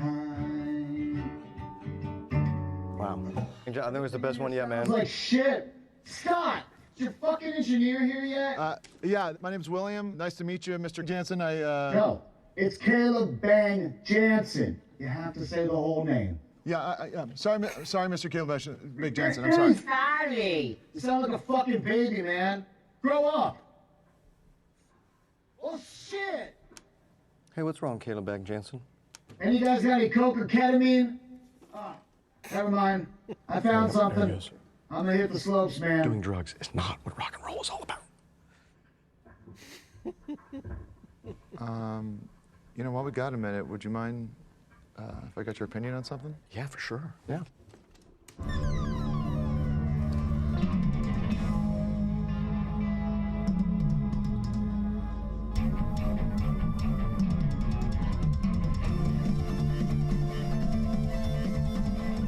Did you compose all of this? Yeah, I've been working on it for a while now at home, yeah. Wow. It's really like, The fuck is this? It's something I've been working on at home. It's called Epitaph for the Fall Circus. It's kind of like a progressive form of prog. I've been calling it prog squared. Oh, yeah, it sounds like Emerson getting butt fucked by Lincoln Palmer. Am I right, Scott? Yeah. because I was literally just about to say how much it sucks. And don't play it here again or you're fired. Well, prog's not for everybody. Okay, it's kind of auditory labyrinth. I actually like that it takes a long time to get into it. So some of my favorite Let me albums. ask you a question, my guy. Why do you think I am in there and you are in here? Because you got a song on this soundtrack for the OC. It's because I know what people want from their music. It's to fuck! To fuck! To fuck! Fuck off me. My music makes people make babies. The only way I listen to your shitty music is if you tied me up at gunpoint and you forced me to. Right on. You ready to do another take, Mr. Caleb Bang Jansen? Jansen! I laughed just listening to it. Yeah. So this is the humor, and it is funny. I actually laughed out loud at this movie several times, which I don't usually with comedies. I usually just kind of smirk at it or enjoy the humor, but I don't usually laugh. And the performances are very good. So basically, this is the end of his terrible day at work, and as he's leaving, there's a homeless guy who is outside of the studio that keeps calling him Croissant Guy because one time he gave him a croissant and keeps asking him for him. And he's like, I don't just carry croissants around with me. And the guy starts, he says, oh, you will encounter an evil force. And it's starting to make what seems to be some kind of predictions, and then at the end he says, and 3 ghosts will come to visit you. So William's like, oh, okay, you're just crazy. So he takes off and goes home and notices that somebody is now moving into the apartment next to them. It doesn't see him, but sees this guy seems to be very strong because he's essentially one man carrying a giant sofa into the apartment and just kind of slamming things and making these very ogreish sounds, and then starts playing really loud techno music. And it's like and you hear it booming through the walls, like boom, boom, boom, boom, boom, boom, boom all the time. And, he's complaining to his girlfriend that he lives with. And she's like, well, just go over and, ask him to turn it off. He's like, no, I don't want to have a confrontation. I don't want it to be a a thing where I make something out of it because, maybe I'll just bang on the wall and he'll understand what that means. She's like, don't just bang on the wall. I'll go over there and talk to him. He says, no, don't do that. Don't do that. He sounded like he was maybe mean or something. I don't want you to, I don't want you to go over there. Just stay here. So he kind of softly hits the wall once and the music stops dead. And then you hear like stomping and you see the guy come up to, and if you see, I don't know if you see pictures of what he looks like as Vlad, that's Alex Winter in this very, very heavy suit where he looks like kind of a stout Russian guy. And the guy comes up to the peephole, sees him looking through it, and then like hocks a big, like disgusting wad of loogie onto it. And so because of that, William calls the cops, right? And so he calls the cops, and so the cops show up. And where was he because he wasn't there when he talked to the cops. Like he left. I don't remember where he went though. He goes somewhere, calls the cops, and then he comes back because he meets up with the police. They come up to the apartment to see what happened. And when they walk in, Vlad is in the apartment with Emily and they're having tea and he's acting very nicely. And he's like, oh, I'm sorry. It was just a misunderstanding. I didn't realize how loud my music was. And then, I lost my temper when he pounded on the wall. So but I'm very sorry and I'll make sure I keep it down. But then when he goes, the cops are like, okay, you pounded on the wall, so you were instigating it basically. So basically this looks like a case of, neither person did the right thing, and they leave. And so Vlad's like, well, I'm going to go now. And he hugs Emily. When he does, he kind of mouths, I'm going to fuck you up or something to William. So of course this was all an act. And so he leaves and, William is flipping out because he sees what was going on there. And so at one point he goes over to, so there's a point where the music's back on again. And he keeps complaining about it. And finally Emily is because Emily, the girlfriend, has throughout the first half of the movie keeps asking him every time he leaves, oh, can you pick up printer paper for me? And he keeps forgetting to do it. And so there's a point where he comes home, he gets fired from the job because he kind of loses his temper and he gets fired. So he comes home. And once again, he's forgotten the printer paper and the music's playing. And then we get this exchange between him and Emily as he walks in. You will hear the music in this. You're home early. Yeah, they let me go. Early, they let me go early today. Oh. Did you remember to grab the printer paper? Oh, shit, I'm sorry, Emily, I forgot. Oh. No, I'm sorry, you know I'm not good at keeping track of that kind of shit. You mean you're not good at keeping track of my shit?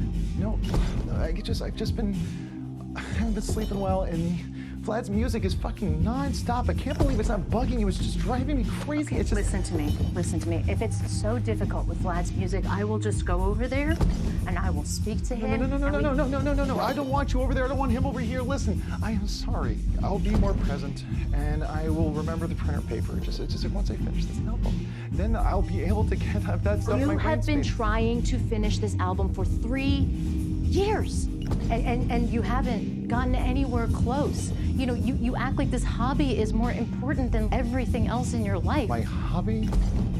What do you think all this stuff is? Like, music is like my life. If you don't like my music, then what do you like about me? What do I like about you? Right now, I don't know. Look, I'm gonna go grab the printer paper. I'll see you later.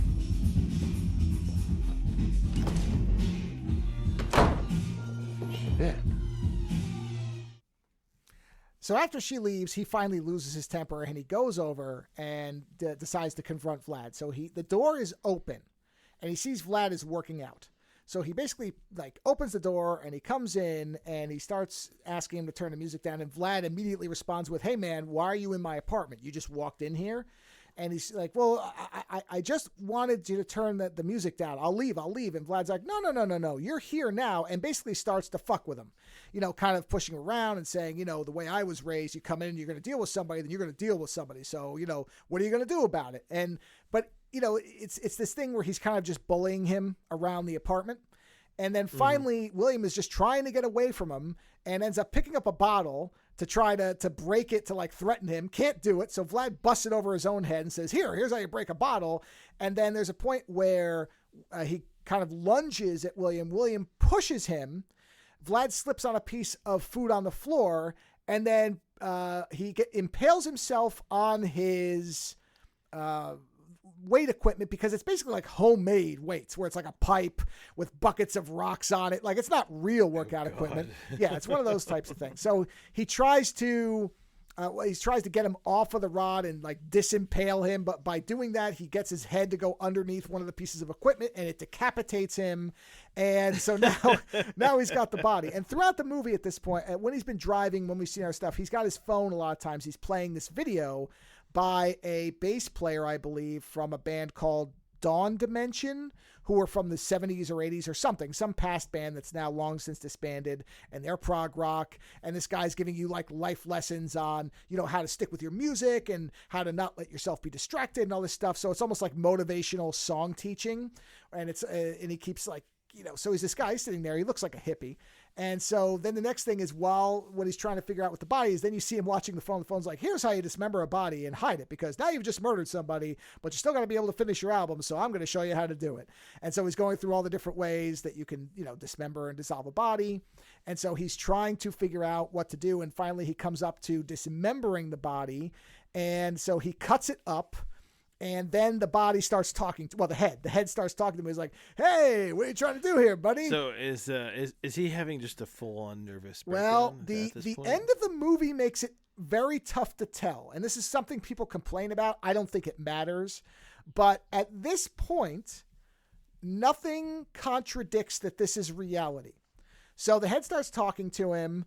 And so he's like, oh, no. And so he tries to get, he bags up the body and puts it into the van and then drives around and is trying to dispose of the body in a dumpster when the homeless guy sees him trying to get rid of it. And then as he's doing that, Vlad starts controlling his body parts, even though they're separated from him. And he stomps on the gas, which makes him run over the homeless guy and kill him by running him over. And so William's like, oh, Jesus. And so he puts that body into the car and he's trying to figure out what he's going to do with that. And then that body starts talking to him. So then he realizes that body, because he sees the guy wearing a very specific ring, and he realizes that guy is the guy in the videos on his phone. So this is one of the members of the band that is his favorite band. So he's killed one of the members of his favorite bands. So who was a homeless guy? Because he's older, because obviously he was in this band when he was younger, and now at this point he's homeless. So yes, somebody of his idols that obviously didn't make it in music. So then he finally decides, okay, I'm just going to go throw you guys into the woods. So he takes him out, and they're talking to him the whole time. And Vlad's like, hey, buddy, what are you doing? Like, he's got this Russian kind of accent that he's trying to do. And so he throws all the bodies into the woods and then comes back to the apartment. And the landlord, who's the woman who runs, she calls her the apartment manager, which I think is another word for landlord, basically, comes back. And this woman has, throughout the movie, asked him for help with little things, mostly to help her reset the circuit breaker because she doesn't know anything about electronics. So he'll go down and kind of fix the fuse for her. And he's done it up to this point, but he's like, you know what? I'm really tired. I've had a really rough day. I help you all the time, but I just can't help you today. And then he leaves, comes back, and finds out that she's electrocuted herself because she tried to fix the fuse without his help, and she stuck a screwdriver into the electrical panel and fried herself. Well, that's not entirely his fault. No, it is not. But so you're right, not his fault. But he's finally just he has had it, and he's so exhausted he just passes out.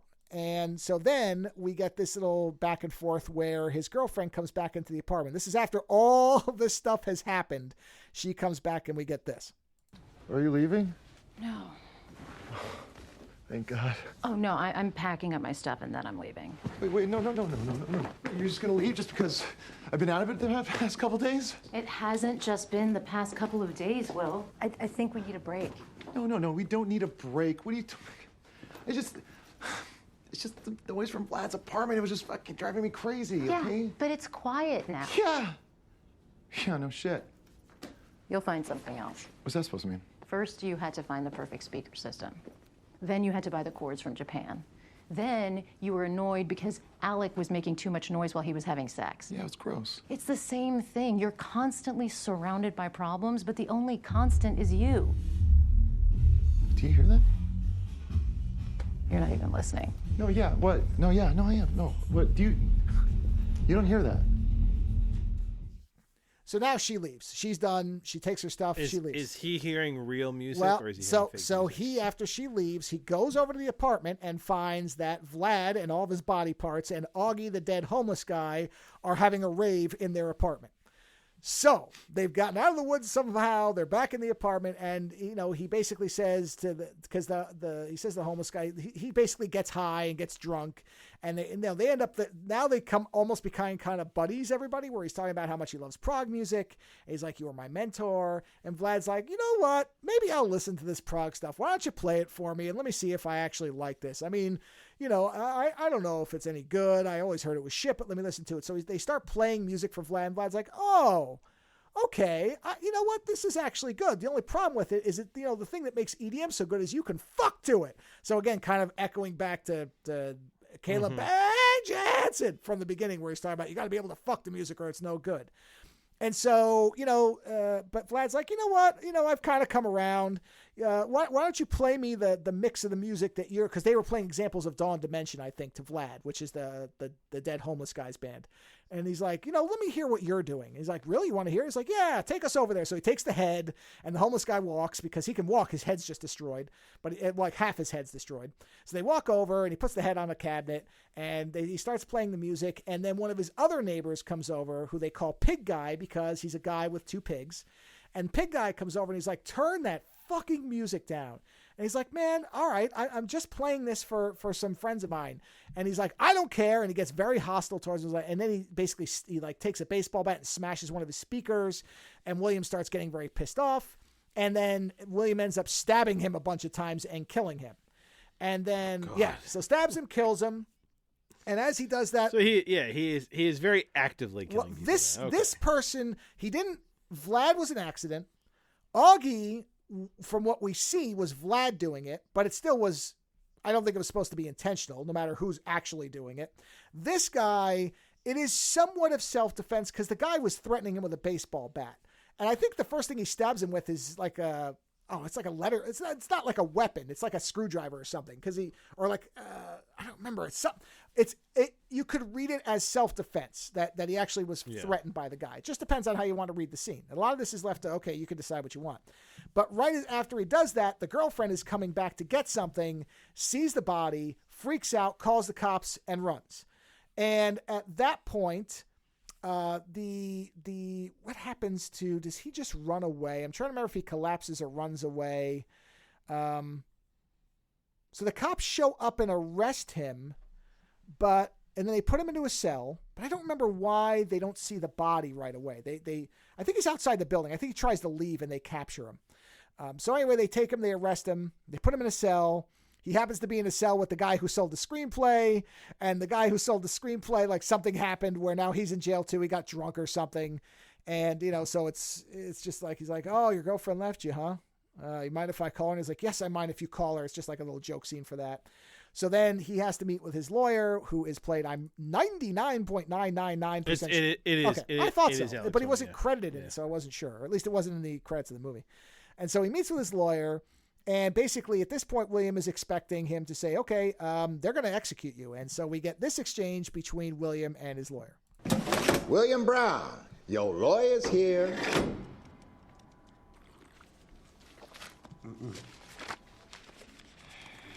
Man, is there a way we can just skip all this shit and get straight to the fucking lethal injection or whatever? Stop. Okay. Just be cool, okay? Right. Okay, I know it's a hassle, but we gotta go through all this due process crap, okay? Okay.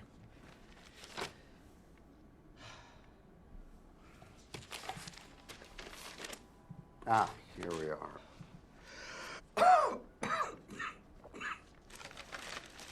William Brown.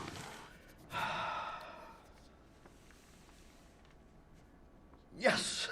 You're getting out, my friend. Wait, what? Police didn't find a body. That doesn't make sense. 2 cops conducted a thorough search of the entire building. Then they searched your apartment, top to bottom. There was no conclusive evidence of foul play of any kind. They just found a torn shirt, a pile of knives, a bunch of worthless broken records, and some animal droppings, blah. And it looks like someone named Emily. That's my girlfriend, ex-girlfriend. I'm not sure. Yeah? Well, she said she found a body in your apartment. The police didn't find one, didn't find a single drop of blood, so she lied. No, she didn't lie. She was there because she can't get in trouble. She's a good person. Listen, I'm the one who was a manslaughterer. I'm the... Shh. Emily's gonna be fine, okay? It's just a domestic disturbance. Okay. William, I think we need to take the win here. It's gonna really help me out at home with the old lady. She hates that I never win stuff. Okay? Okay. Just be cool and don't murder anyone else. I did it. Okay? Okay. Deal? Deal. Okay. Oh, there's one other thing. The cops said they want you to officially identify the body of some woman down at the morgue. They think you might know her, okay? Yeah. So, Emily saw a body. The cops didn't find anything. Now, and you heard like snapshot noises, and that was at one point we see pigs eating something. So I guess did Pigman's pigs eat the bodies? I guess so. Even though they said there was no blood or anything, it's hard to say that. But I mean, they said no conclusive evidence. So maybe they saw blood, but they couldn't find anything except for the pig crap, I guess. So again, Emily saw a body, but the cops found nothing. So again, you're kind of like, well, wait. So did this happen or not? So now we get to the point where he goes into the morgue. He identifies Eleanor, who's the woman who electrocuted herself. So which she didn't kill. Which she didn't kill. And then after the mortician leaves, she, of course, reanimates and says, hey, you know what? I got something for you. Because he's like, oh, I'm really sorry. And she's like, well, you didn't kill me. I just went down there and I killed myself. And that's why he refers to himself as a manslaughterer. Because, and we really don't see evidence that he's in murdering these people. There's always something that happens that's either self-defense, accident, whatever. So he's not a murderer. And that's why he's referred to himself several times as a manslaughterer throughout the movie, and that's where he says it to the lawyer. So she's like, come on back with me, I got something for you. So he goes back with this dead, like, fried corpse of a woman, which is clearly an actual practical puppet, which I love, because you could see it's kind of like not completely as well made as it could be, but that makes it charming.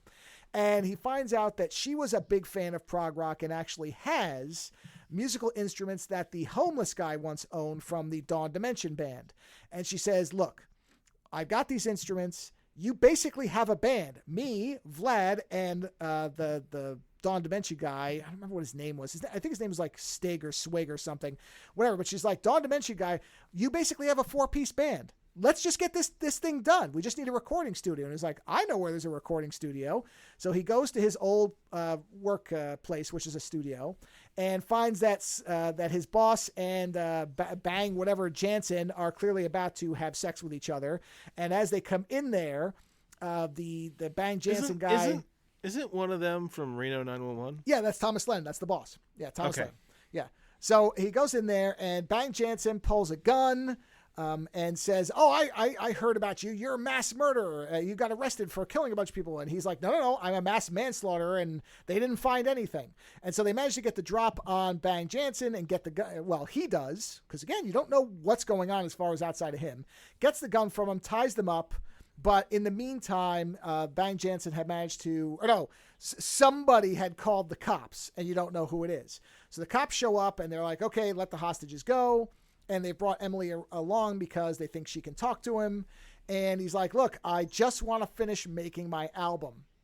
And he has this kind of thing where he says to Emily, he's like, I know I fucked up a bunch of stuff, but now I have all the albums. I have a way to play this thing. I just want to get this done. And Emily's like, okay, I'm going to tell this. He's like, maybe if you tell me a story, and he says a specific story, then I'll let them go. And that Emily's like, oh, okay. And he says to Vlad, I think he says, okay, if she tells the long version of the story, we have about 34 minutes.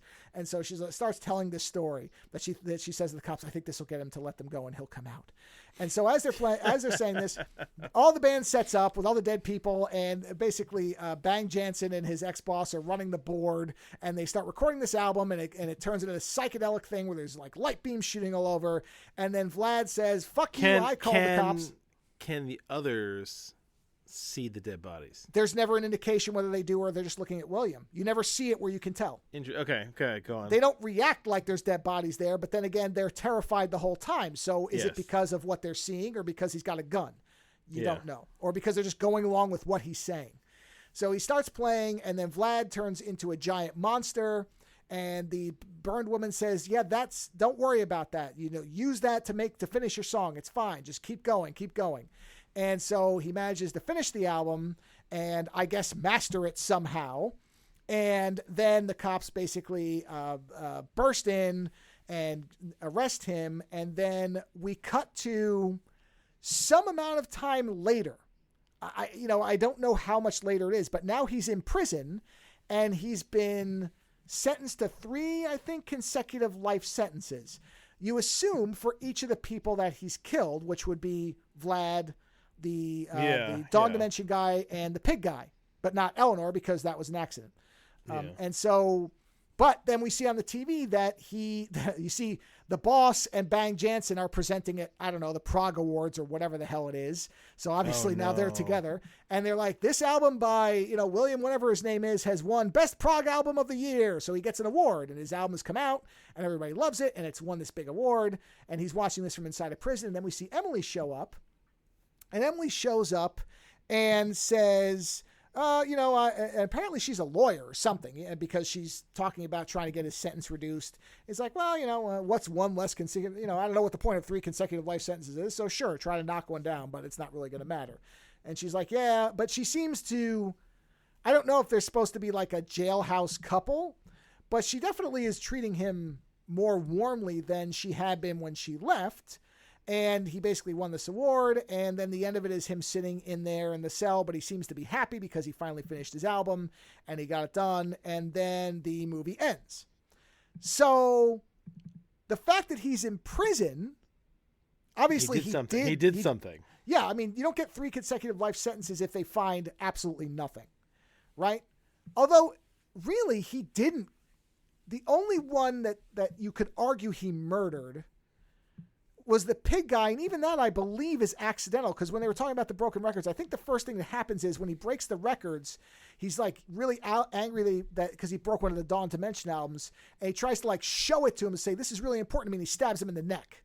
But I don't think he was doing it on purpose.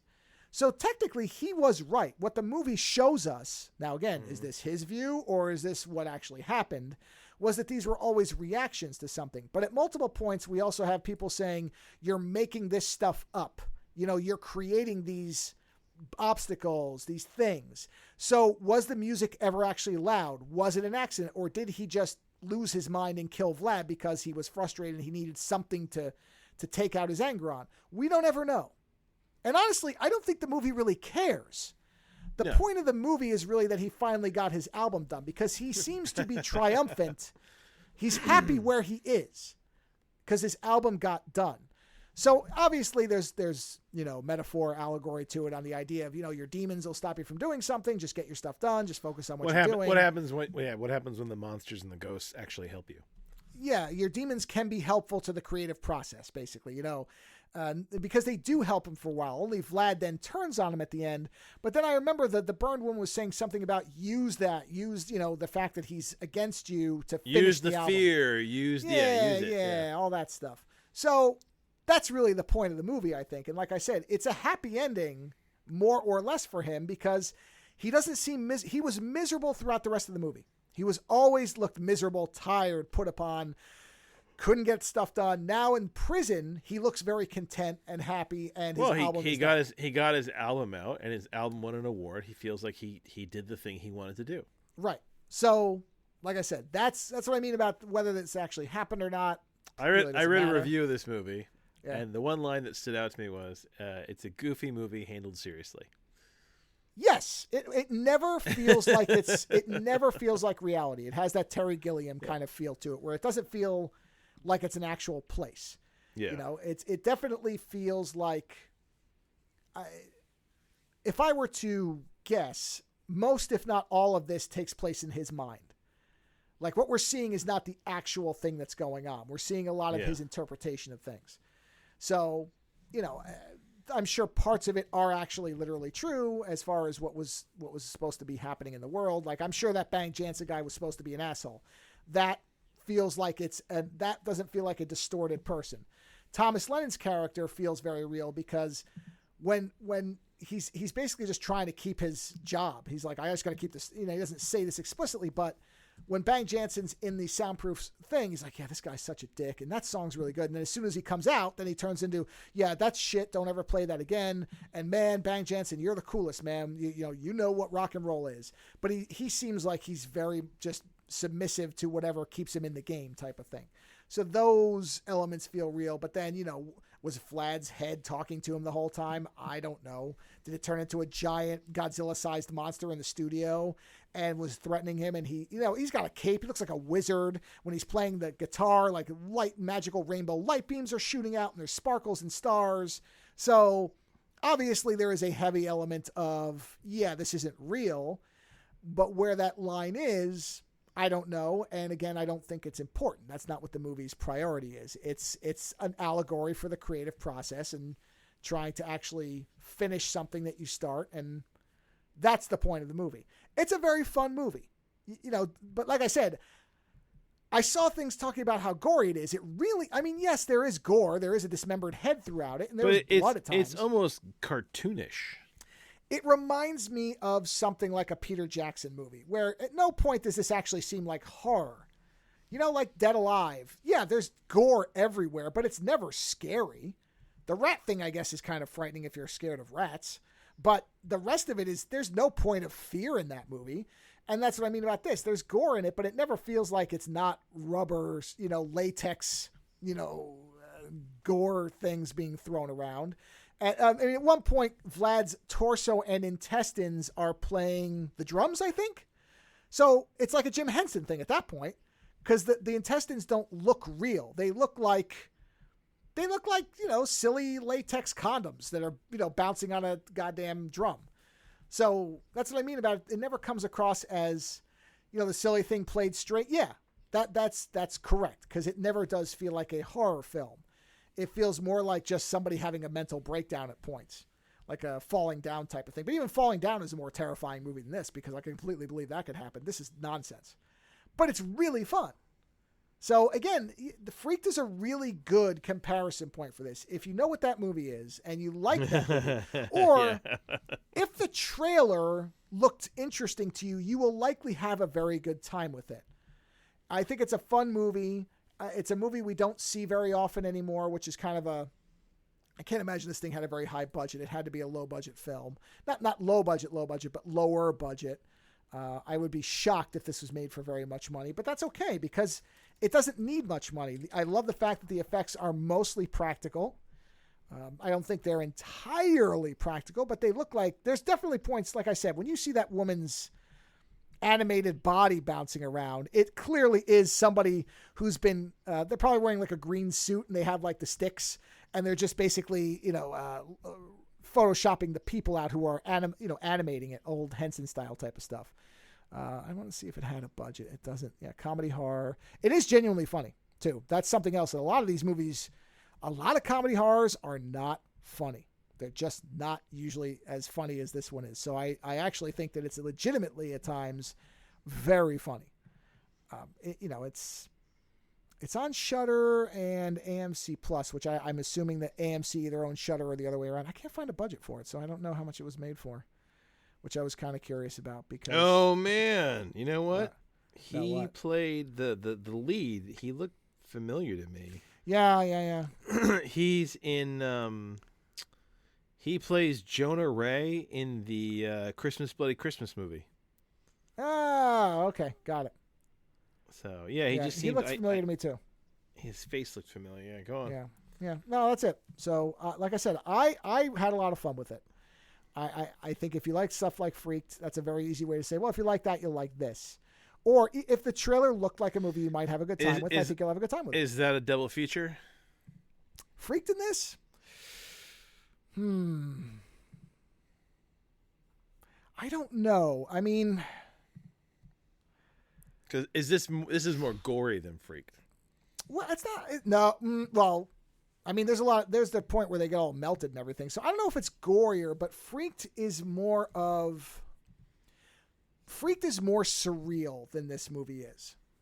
So the thing is, I'm trying to think what a good pairing for a movie like this would be. Because I'd almost say it would have to be something else that's kind of this. Because Freaked isn't really a metaphor for anything. Freaked is just a fucking somebody's on coke movie. It's just like somebody wanted to make something and they were on a lot of drugs and they wrote it and somehow somebody actually gave them money to make it.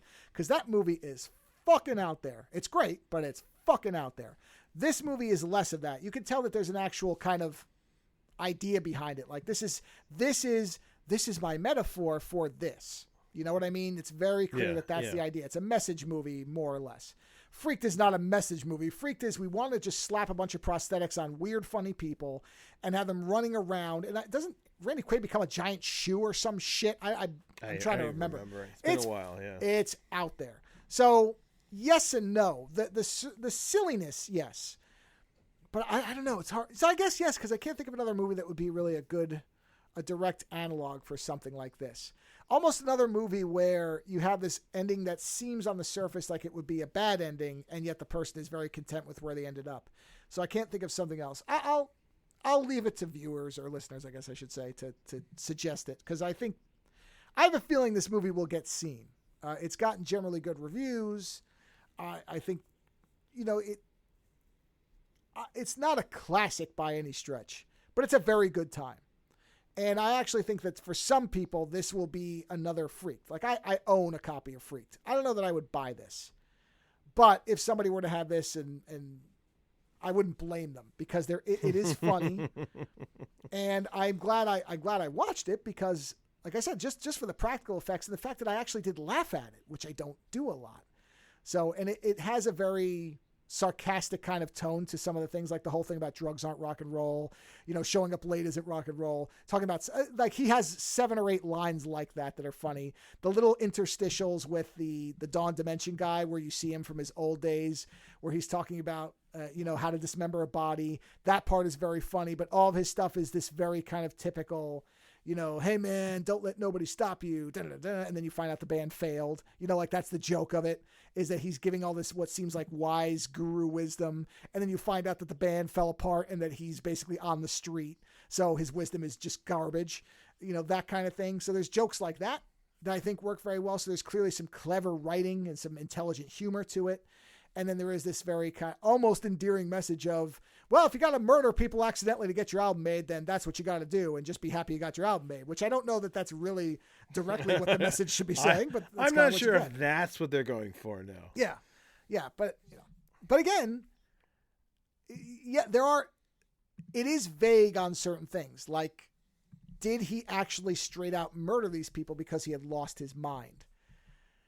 The only reason I don't think so is because he doesn't, I don't know. The movie never presents it like, number one, that seems like too serious of a thing for this movie's tone. Let's start there. It doesn't fit with the tone of the movie. The tone of the movie is he accidentally killed these people because, in fact, he's a bumbling, nervous, worrywart. And it just so happened, and that would be a joke, is that he somehow managed to kill all these people, but he never did it himself, really. It was always either he ran somebody over, he made the person slip and fall. It was an absurd accident, yeah. Yeah, it's too absurd for there to be malice in what he's doing. So my interpretation is that he actually did kill them accidentally in every case. And in every case, could it have been avoided? Probably. I mean, if he had just gone and talked to Vlad, maybe it wouldn't have. And I think Vlad says to him when he first enters the apartment, he says, if you just come talk to me like a man, then I would have turned it down. And then it escalates from there. So there is this idea that if he had just handled it directly, as opposed to, and this can, get into the idea of, well, you're always throwing up obstacles, that if he had just gone over and addressed it, well, then that obstacle would have been gone. And he wouldn't be able to blame it for anything. But by doing what he did, he may not have directly known what would it lead to, but he kind of, almost a thing where a part of you has to know that trying to be passive aggressive that way might lead to a bad result.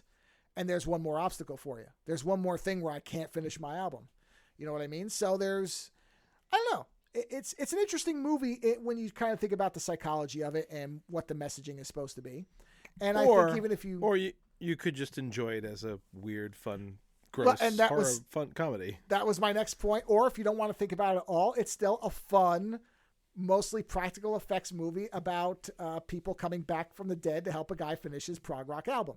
And there's value in that too, because it is funny. Even if you don't care about any of the underlying stuff, it is often very funny. And you get a lot of very good practical effects, and Alex Winter under a ton of prosthetics doing a terrible accent, which is very funny. So I would recommend it to watch the trailer.